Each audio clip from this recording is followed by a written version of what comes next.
শ্রীমঙ্গলের সাতগাঁও এলাকায় হাজী সেলিম ফাউন্ডেশনের প্রধান কার্যালয়ের আনুষ্ঠানিক উদ্বোধন ও বিভিন্ন সামাজিক সংগঠনকে সম্মাননা স্মারক প্রদান অনুষ্ঠান অনুষ্ঠিত হয়েছে। শুক্রবার 2 মে সন্ধ্যায় উপজেলার সাতগাঁও বাজারে আয়োজিত এই অনুষ্ঠানে 54টি সামাজিক সংগঠনকে সম্মাননা স্মারক প্রদান করা হয়। ফাউন্ডেশনের সাংগঠনিক সম্পাদক মোহাম্মদ আব্দুল আজিজের সঞ্চালনায় অনুষ্ঠানে স্বাগত বক্তব্য রাখেন ফাউন্ডেশনের সাধারণ সম্পাদক আব্দুল কাদের জিলানী। প্রধান অতিথি হিসাবে ভার্চুয়ালি বক্তব্য রাখেন ফাউন্ডেশনের প্রতিষ্ঠাতা আলসারকি গ্রুপ অফ কোম্পানির চেয়ারম্যান বিশিষ্ট সমাজসেবক ও শিল্পপতি হাজী সেলিম আহমদ।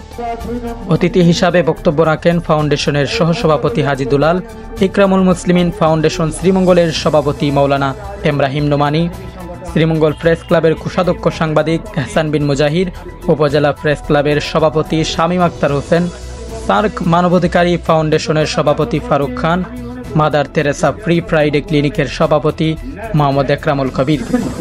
অনুষ্ঠানে শ্রীমঙ্গল কমলগঞ্জ এলাকার 54টি সামাজিক ও মানবিক সংগঠনকে তাদের নিরলস অবদানের স্বীকৃতিস্বরূপ সম্মাননা স্মারক প্রদান করা হয়।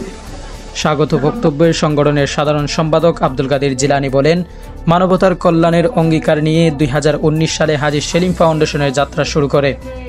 প্রতিষ্ঠার পর থেকে এখন পর্যন্ত স্বেচ্ছাসেবী এই সংগঠনটি মানবতা ও সমাজের কল্যাণে বহুমুখী কার্যক্রম বাস্তবায়ন করেছে।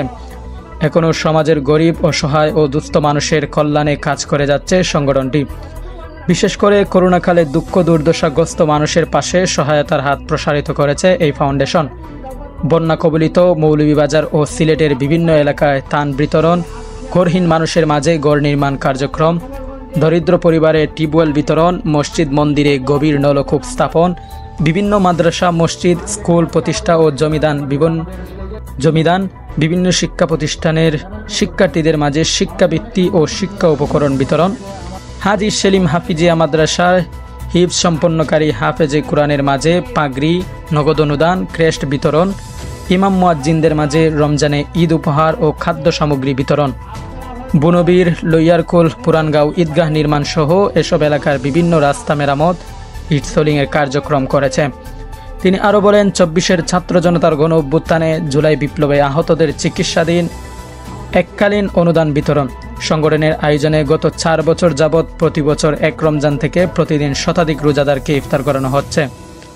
অনুষ্ঠানে শ্রীমঙ্গল ও কমলগঞ্জ উপজেলার অর্ধশতাধিক স্বেচ্ছাসেবী সংগঠনের নেতৃত্ববৃন্দ, বিভিন্ন প্রিন্ট, ইলেকট্রনিক ও অনলাইন মিডিয়ার কর্মী সহ বিভিন্ন শ্রেণী পেশার মানুষ উপস্থিত ছিলেন।